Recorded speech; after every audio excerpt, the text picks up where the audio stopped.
우리가 오후 시간마다 하이델베르그 요리 문답을 우리가 쭉 보면서 지난 11번째까지는 우리가 죄 가운데 있다라고 하는 그것에 대해서 우리가 살펴보았고, 오늘 우리가 함께 보는 제12질문부터 15번까지 네 가지 질문은 우리가 큰 죄에 빠진 그 죄인이 되어진 것은 우리가 무슨 죄의 횟수가 많고 또 죄의 질이 남보다 더 우리가 악랄하고 악질이어서가 아니라, 우리가 큰 죄인이 된 이유는 우리의 죄가 하나님에게 죄를 지었기 때문에 큰 죄인이라는 개념입니다.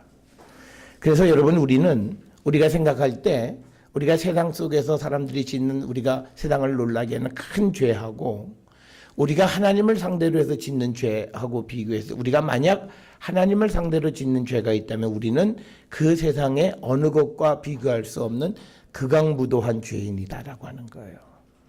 그 사실을 우리가 분명히 아셔야 됩니다. 그리고 특별히 우리가 믿음 생활을 하는 가운데서 우리가 죄 짓는 건요, 대부분 하나님을 상대로 죄를 짓는 거기 때문에 그 죄 질이 더 나쁘고, 그리고 그런 의미에서 우리가 큰 죄를 지은 죄인이다, 이렇게 이야기를 합니다. 그래서 우리가 이 하이델베르그 요리문답에 보면 우리는 이런 죄인이기 때문에 우리에게는 절망이에요. 그럼에도 불구하고 이 절망 속에서 우리에게 한 가지 빛은 있는데, 우리를 구출해 주시는 분이 계시다라고 하는 거예요. 그러니까 뭐냐면 우리는 이 죄에서 우리가 탈출을 못해요. 그러니까 우리의 능력으로 거기서 나올 수는 없다는 얘기예요. 그런데 누군가가 우리를 구출해 줄 수 있는데 그것은 하나님께서만이 하실 수 있다는 거예요. 그래서 우리가 어떤 선행, 또는 내가 어떤 고행을 당하거나 또는 내가 어떤 종교 행위를 한다고 해서 이 하나님 앞에 지은 죄의 빚을 갚을 수는 없다라고 하는 걸 분명히 기억하셔야 돼요. 우리는 내가 선한 일을 행하면 하나님이 나를 이쁘게 봐주실 거라고 생각해요. 그거 아니에요. 우리가 정말 하나님 앞에 우리가 죄의 문제를 해결하는 것은요, 우리가 주님 앞에 죄를 자복하는 길밖에는 없어요. 그러면 하나님이 우리를 용서해 주신다는 거예요. 이 방법 이외에 다른 어떤 방법으로 우리가 죄 문제를 해결할 수 없다라고 하는 겁니다. 그래서 오늘 우리가 이 하이델베르그 요리문답 지금까지 계속 죄에 대해서 반복적으로 얘기하고 있고, 죄가 가져오는 비참함에 대해서 얘기하고, 또 죄를 지었으면 형벌을 받아야 된다, 이런 말을 반복적으로 얘기하니까, 야, 이놈의 요리문답은 이거 사람 다 죽이는 거다, 뭐 이렇게 우리가 생각을 하는데, 그거는 우리가 이렇게 아셔야 돼요. 우리 교회의 신앙은요, 죄인으로부터 시작하는 거예요. 이게 해결이 되어야 그 다음에 광명이 우리에게 비쳐요. 그러니까 뭐냐면 우리가 정말 여러분들이 성령 안에서 자기의 죄를 자복하고 그 죄 사함에 대한 확신이 여러분들이 있어야 그 다음에 밝은 삶이 우리에게 보장되어지는 거예요. 사실 그 안에 들어가야 우리가 정말 기쁜 거예요. 그리고 우리의 삶에 의미가 있는 거예요. 그런데 오늘날 많은 믿음의 삶을 살아가는 사람들은요, 문턱에서 이렇게 왔다 갔다 하다가 주저앉아요. 그런데 그 문턱은 뭐냐면 회개하는 문제예요. 그러니까 많은 사람들이 죄인 얘기만 하면 또 다 사람 다 그러고 사는데, 우리가 지난 시간에 봤던 거예요. 다 뭐 그러고 사는데 왜 우리만 특별히 뭐 다 그러면 뭐 하나님 우리 싹 쓸어버릴 것인가?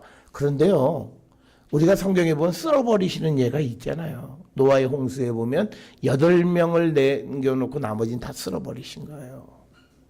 그러니까 우리가 이 죄 문제는 딱 하나의 길이에요. 하나님 앞에 시인할, 사람 앞에 시인하라고도 얘기 안 해요.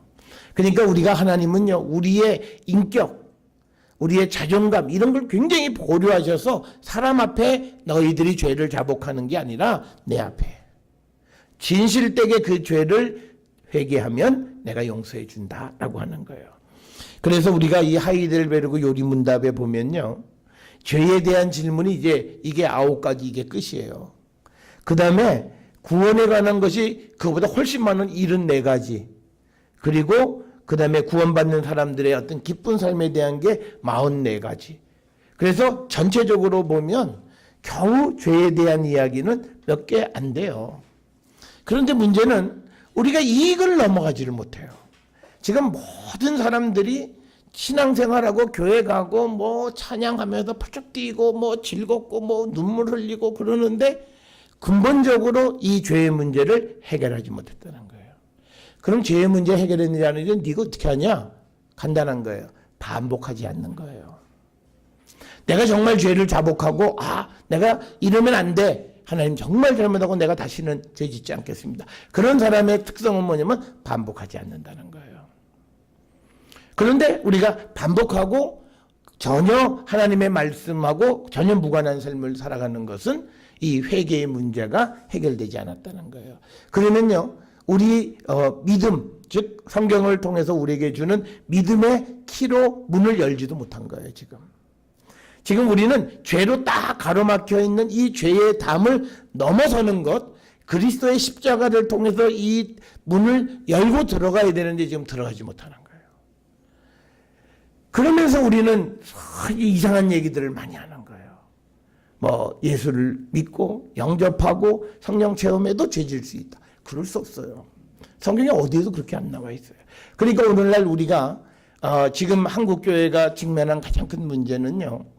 성경에 뭐라고 얘기하셨냐면 우리가 하는 행실을 통해서 세상 사람들이 우리가 하나님의 제자인 줄 안다. 이렇게 돼 있어요. 그런데 오늘날 우리를 살아가는 모든 교인들을 보면서 뭐라고 얘기하냐면 세상 사람들은 너희들은 하나님의 자녀가 아니다. 이걸 확실히 알아. 왜? 너희가 죄 짓지 않냐. 그러니까 세상에 복음을 전하는 일이 안 되는 거고 교회에 오는 사람들이 점점점 줄어드는 이유는 그거예요. 성경은 분명히 내가 복잡한 건 몰라도 너희들이 살아가는 모습 보면 하나님 살아계셔. 그리고 너희들은 정말 하나님을 믿고 따르는 하나님의 백성이구나. 이걸 믿게 되는데 너희들 하는 꼴을 보니까 야 이건 아니다. 그래서 오죽하면요. 한국 교회를 아주 비아냥거리는 말 중에서 아주 치욕스러운 말은 한국 교회의 목회자들은 하나님 안 계시다라는 것을 너무나 확신한다는 거예요. 그러니까 강단이나 삶이나 그리고 성도들 자체가 전혀 성경과 관계없는 그런 삶을 살고도 뻔뻔스럽게 하나님 앞에 올 수 있는 이유는 딱 그거라는 거예요. 하나님 살아계심을 믿으면 어떻게 그럴 수 있겠냐는 거예요. 그런데 그거를 하나님 안 계심을 확신하니까 사람들이 그렇게 뻔뻔하다. 그게 오늘 우리의 문제인데 가장 근본적인 것은 이 죄의 문제에 대한 해결이 없기 때문에 그렇다라고 하는 거예요. 그래서 우리가 죄인인데 이 죄인의 문제를 해결하는 다른 길이 있냐? 없어요. 그럼 우리에겐 절망이에요. 그런데 또 길이 있어요. 그건 우리에게 희망이에요. 근데 그 길은 뭐냐면 우리에게는 길이 없어요. 그 길은 하나님에게만 있는 거예요. 그러니까 하나님만이 우리를 구원해 주실 수 있고 하나님만이 우리에게 어떤 구원의 길을 제시해 주실 수 있다는 거예요. 그러니까 이 말은 우리가 아무리 착하게 살고 내가 열심히 살고 내가 선하게 살고 종교적인 행위로 내가 기부도 많이 하고 한다고 해서 죄 문제가 해결되는 거 아니라는 거예요. 하나님만이 우리를 구원해 주실 수 있고 구출해 줄 수 있는 거지 자력으로 자기를 구원할 수 없다라고 하는 거예요. 여러분 우리가 게르마니아 법 중에서 이 법의 근간이 되는 것 중에 하나가 뭐냐면요. 내가 나에게 해를 끼친 사람을 복수하는 소위 자력구제를 금해요. 근데 이 자력구제를 금하는 정신이 어디서 나왔냐? 성경에서 나온 거예요. 우리는 내 죄 문제 내가 해결 못해요. 이 문제는 오직 하나님만이 해주실 수 있는 거예요. 그래서 원래 게르마니아법에서 법관은요 하나님과 동등한 거예요. 우리가 성경의 신명기에서도 보면요 재판관을 하나님과 똑같이 여기라는 거예요. 그러니까 과거에 우리가 이 법의 일을 하는 사람들은 그 정도의 권위를 가지고 있었어요. 그런데 오늘날 우리가 살아가는 삶에서 보면 뭐 가장 우리가 정말 세상에서 해서는 안 될 일들을 하는 게 우리가 뭐 최근에 일어나는 대법원장의 사건 뭐 이런 거 다 그런 걸 보여주는 거죠. 그래서 우리에게는 길이 없고 하나님에게만 길이 있다라고 하는 거예요. 자, 그건 왜냐면 앞에서 말씀드렸던 것처럼 우리의 죄를 짓는 대상 때문에 우리의 죄가 크다라고 얘기하는데 그건 하나님을 대상으로 한 죄 때문인 거예요. 그래서 우리는 하나님의 의로운 심판, 그래서 우리가 벌을 받는 건 마땅해요. 그런데 우리는요, 이 벌을 피할 방법만 생각해요. 그러니까 이거예요. 죄를 해결할 생각은 안 해요. 그러니까 내가 벌만 안 받으면 돼요. 여러분, 이게 잘 생각하셔야 돼요. 하나님의 은혜라고 하는 건 뭐냐면 내가 하나님과 관계 속에서 다시는 죄를 짓지 않도록 내 이 죄 문제를 해결하는 거예요. 그런데 우리는 어떻게 생각하냐면 내가 죄 졌어. 그래, 그렇지만 내가 벌만 안 받으면, 뭐 나한테 손해만 안 되면 괜찮아. 그래서 우리가 벌 받지 않는 길만 찾아가는 거예요. 그건 잘못됐다는 거예요. 그러니까 인류 최초의 범죄를 저지른 가인도 그렇잖아요. 그런데 그때 그들이 항상 하는 건 뭐냐면 자기가 죽지 않을 방법만 생각. 누가 날 죽일 수 있다. 그러니까 내가 어떻게든 죽지 않으면 된다. 그게 아니라 하나님, 내가 하나님 앞에 죄를 졌습니다. 그래서 내가 어떻게 하면 다시는 죄 짓지 않고 다시는 하나님 앞에 범죄하지 않고 하나님과 관계를 다시 회복하는 삶을 살게 해달라고 해야 되는데 그게 아니라 쫓겨나가잖아요. 그러니까 뭐냐면 쫓겨나가면서도 가인은 내가 살았다. 이걸 안도하는 거예요. 그러고는 또 죄를 짓는 거예요. 그래서 여러분, 우리가 죄가 반복되어지는 이유는 뭐냐면요, 하나님과의 관계 회복에 대해서 별로 중요하게 생각하네요. 내가 그 어떤 잘못한 것 때문에 벌만 안 받으면 된다고 생각해요. 그러니까 우리는 항상 벌 받지 않는 그 길만 찾아가는 거예요. 그렇기 때문에 우리의 죄 문제가 해결되어지지 않습니다. 그러니까 이거예요. 내가 잘못했으면 하나님, 내가 벌은 달게 받겠습니다. 그렇지만 내가 근본적으로 하나님과의 관계를 다시 회복하고 내가 하나님 없이는 내가 어떻게 살겠습니까? 그래서 그 문제를 해결하려고 하는 게 아니라 내가 에덴에서 쫓겨나고 내가 이게 어느 곳에서 쫓겨나는 거 상관없어. 나만 안 죽으면 되고 내가 살아만 있으면 되지 않냐. 그래서 우리는 벌 받지 않을 생각만 하는 거예요. 그 죄 문제를 근본적으로 해결할 우리가 생각은 갖지 않는다는 거예요. 그래서 우리가 아주 심한 사람들은 그러잖아요. 어때? 하나님 또 용서해 주실 텐데 그리고 또 죄 짓잖아요. 그러니까 그건 뭐냐면 하나님과 관계가 회복되지 않은 거예요. 내가 벌만 안 받으면 된다고 생각하는 거예요. 혹시 우리들 마음속에 그런 생각을 가지고 있다면요, 그거는 지금 하나님과의 관계가 잘못되어져 있는 거예요. 우리는 벌 받지 않는 게 중요한 게 아니라 벌을 받더라도 하나님과의 관계가 회복되기를 원해야 되는 거예요. 내가 하나님과 화목한 관계를 만들어가는 것을 우리 인생의 굉장히 중요한 신앙의 목적으로 삼고 살아야 되는 거예요. 그렇게 되어야 우리가 그 하나님과의 관계 단절을 굉장히 소중하게 생각하기 때문에 다시는 죄를 짓지 않는다라고 하는 겁니다. 자, 그래서 우리가 이렇게 죄인이에요. 그런데 하나님은요, 우리에게 하나님의 의의가 반드시 충족되어질 만큼 우리에게 죄값을 물어요. 그러니까 뭐냐면 우리가 죄 졌잖아요. 그럼 우리는 어떻게 돼요? 죽어야 돼요. 하나님은, 그러니까 우리가 착각해요. 뭐냐면 하나님은 사랑이시기 때문에 우리에게 죄값을 안 물으신다고 생각해요. 그리고 예수님이 그냥 십자가 대신 죽었다 이렇게 생각. 그게 아니에요. 하나님이 절대적으로 옳으신 분이기 때문에 공의로우신 분이에요. 그런데 공의로운 분이 우리를 보니까 넌 죄졌어. 결과가 뭐냐? 넌 죽어야 돼. 그래? 그러면 내가 너희를 죽일 수는 없어. 대신 누구를요? 예수님이 십자가에 달려 돌아가신 거예요.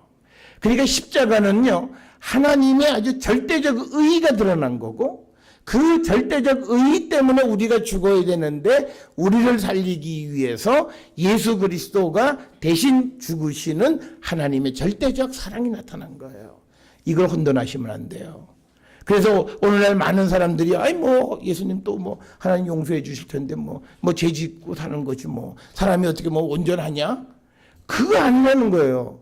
우리가 하나님의 그 의에 맞는 삶을 살아가려고 애쓰는 자가 되어야 한다라고 하는 거예요. 여러분, 하나님께서 우리의 죄를 사해 주시는 방법이 십자가밖에 없었겠어요? 그런데 하나님이 우리에게 약속한 게 있어요. 의로워라.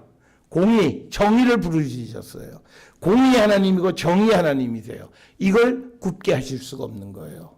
그러니까 우리 모두를 다 똑같은 절대적 의의 개념으로 다 보니까 넌 사망.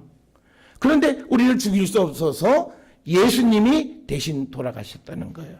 그래서 여러분 우리가 하나님은요 아들을 십자가에 못 박을 만큼 의로우신 분이에요. 그래서 우리가 이 주님 앞에 온전한 삶을 살아가기를 우리가 결단하는 그런 자들이 되어야 되는 거예요. 그러니까 하나님은 의로우신 분이에요. 우리를 사랑하신다고 해서 그 의를 굽어뜨리시는 분이 아니라는 사실을 꼭 기억하셔야 돼요. 오늘날 많은 사람들은요, 이 스스로 하나님의 의를 꺾어버려요. 그래서 자기 스스로 꺾어서 자기가 살 수 있다.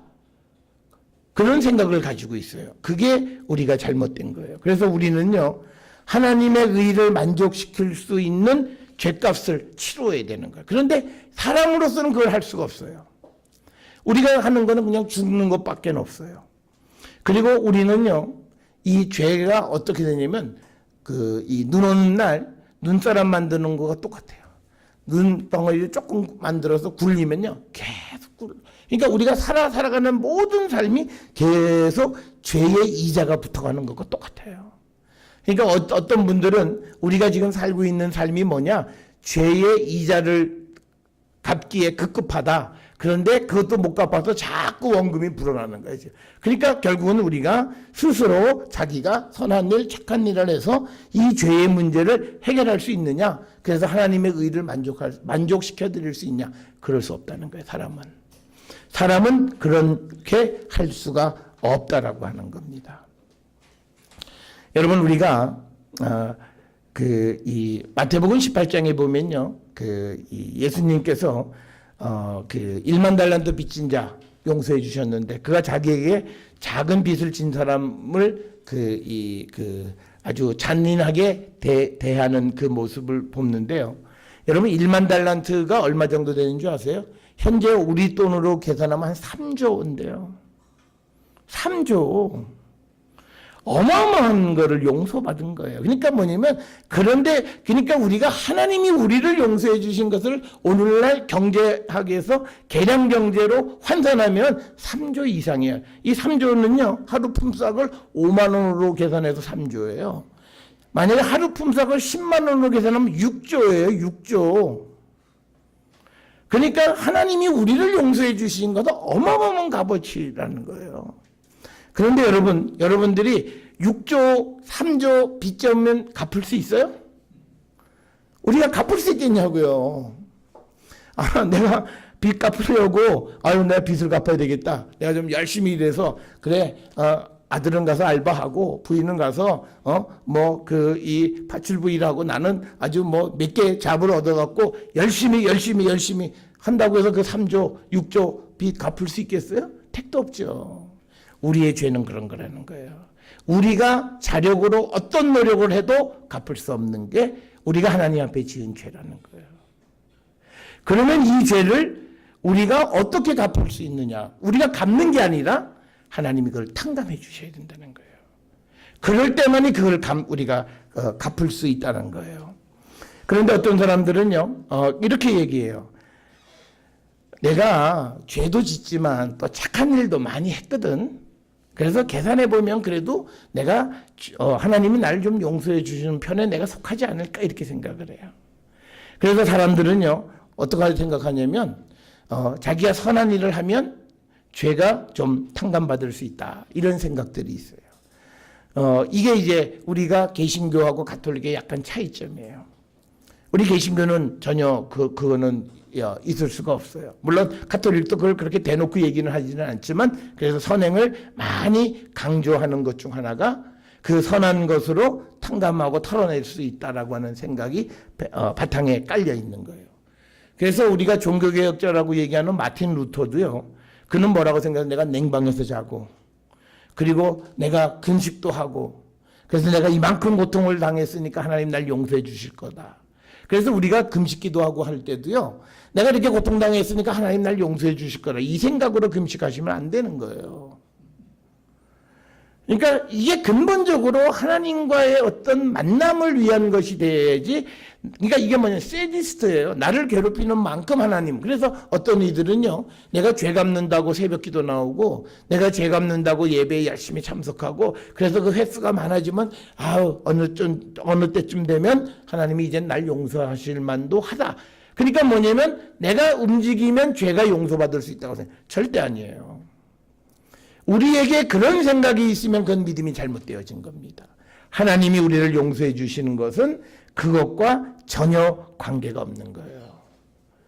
그래서 하나님이 우리를 용서해 줄 수 있는 건 뭐냐면요, 이거는 뭐냐면 하나님만이 우리를 용서해 주실 수 있어요. 그래서 우리가 어떤 종교적인 행위, 그래서 많은 사람들이요 이렇게 생각하잖아요. 내가 열심히 일했으니까 내 믿음이 좋다. 아니, 그건 아니에요. 그리고 우리가 어떻게 생각을 또 갖냐면요, 내가 열심히 일하고 내가 이렇게 멀리서도 오고 내가 열심히 하는 거 보면 하나님이 감동받으셨을 거야. 그래서 우리가 하나님의 마음을 매수하려고 해요.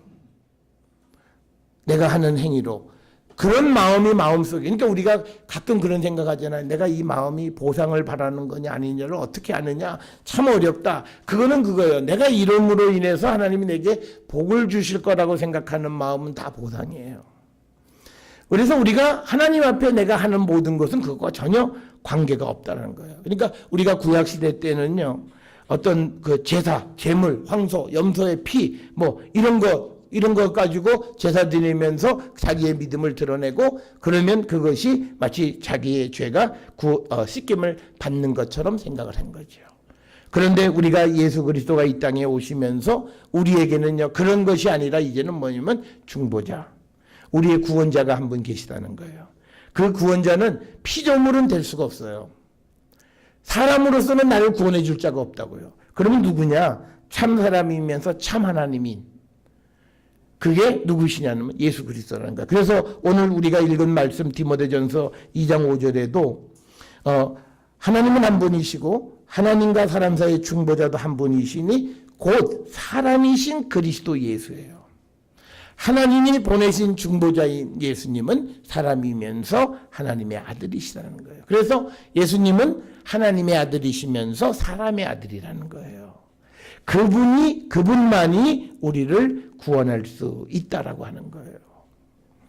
그래서 우리는 예수님 밖에는 다른 길이 없다라고 하는 거예요. 그래서 예수님만이 우리를 위해서 우리의 죄값을 갚으신다는 거예요. 그게 우리가 흔히 얘기하는 구속이라는 말이에요. 우리가 구속은 이게 뭐 그 남을 그 인신 구속에서 뭐 잡아가는 건데 그게 아니라, 여기서 구속이라고 하는 것은 값을 치르고 사실은 노예를 사는 거예요. 그러니까 값을 치르고 죄인을 내가 대신 빼내오는 거예요. 그걸 구속이라고 그러는 거예요. 그러니까 예수님께서 값을 치르고, 근데 그 값이 뭐냐면 예수님의 생명값을 치르고 우리를 이제 사서 우리에게 생명을 주셨다는 거예요. 그래서 성경에서 얘기하는 게 뭐냐면 예수님은 죽으시고 우리는 생명을 얻었다는 거예요. 그래서 우리가 예수님을 닮아가는 우리가 죽고 다른 사람을 살려야 된다는 그 패턴이 거기서 나온다는 거예요. 그래서 우리가 예수님의 십자가에서 자신의 생명을 속전으로 지불하시고, 우리가 죄의 노예로 팔려갔던 우리가 죄의 사슬에서부터 해방되어졌다는 거예요. 우리가 이렇게 되어졌을 때, 이것을 기억할 때 우리가 하나님 앞에 감격함을 우리가 고백하는 자가 된다는 거예요.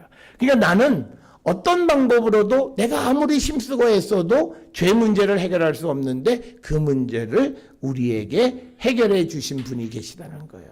그게 바로 예수님의 십자가라고 하는 거예요. 그래서 여러분, 우리가 아무리 내가 발버둥 쳐도 사람에게는 길이 없습니다. 그 길은 오직 하나님에게만 있는 길입니다. 그 하나님에게 있는 길은 우리를 위해서 오신 예수 그리스도를 영접하는 거예요. 그분을 받아들이는 거예요. 그분을 받아들인다라고 하는 건 내가 예수 믿어, 그게 아니라 그분의 권세, 권위, 모든 것을 인정하는 거예요. 그 속에 나를 예속시키는 게 그리스도를 영접한 거예요. 그러니까 먼저요, 내가 죽을 수밖에 없는 자인데 나를 살려줬으니까 내가 그 예수님에게 내가 아주 복종한다고 해서 난 손해볼 게 없어요. 내가 죽을 수밖에 없는 자인데 나를 살려주셨기 때문에. 그래서 우리가 그거를 생각하면 그리스도에 대한 순종은 자연스럽게 나오는 거예요. 그러니까 우리가 순종의 문제, 어떻게 예수님 따라가고 순종이라는 것이 굉장히 거스르게 들리는 이유는 딱 하나예요. 나의 죄 문제. 그래서 여러분 꼭 기억하세요. 내가 하나님 앞에 지은 죄 값을 오늘날로 환산하면 3조 원의 빚쟁이다. 내가 3조 원의 빚쟁이에요. 여러분, 근데 우리가 은행에 가서요. 여러분 빚 졌는데 은행에 가서 내가 아주 비참한 척하고 불쌍한 척한다고 해서 거기서 그래 내가 빚 탕감해 줄게. 택도 없는 소리죠. 우리가 아무리 거기 가서 뭘 해도 안 되는 거예요. 그래서 여러분 우리의 문제, 이 죄의 문제는 예수 그리스도를 영접할 때만이 이 문제가 해결되어진다는 거예요. 그래서 우리가 그 문제가 해결되어졌느냐라고 하는 것은 어디서 알 수 있냐. 우리의 삶이요. 퇴보하는 게 아니라 앞으로 가는 거예요. 어둠으로 가는 게 아니라 빛으로 가는 거예요. 그걸 보고 내가 예수를 영접했다 안 했다는 스스로 알 수 있는 거예요. 그래서 우리 모든 성도들이 우리로서는 할 수 없는 이 문제를 하나님께서는 독생자 예수 그리스도를 통해서 우리의 죄 문제를 해결해 주셨고, 그 길은요 오직 외나무다리 한 길이에요. 돌아갈 길도 없고 다른 대안을 제시할 길도 없고 오직 그 길을 가야만 하는 거예요. 그래서 우리는 이 주님을 나의 구주로 영접하여서 우리의 모든 문제가 근본적으로 해결을 받는 우리 모든 성도들이 될 수 있기를 주의 이름으로 축원합니다. 기도하시겠습니다. 사랑과 은혜가 충만하신 아버지,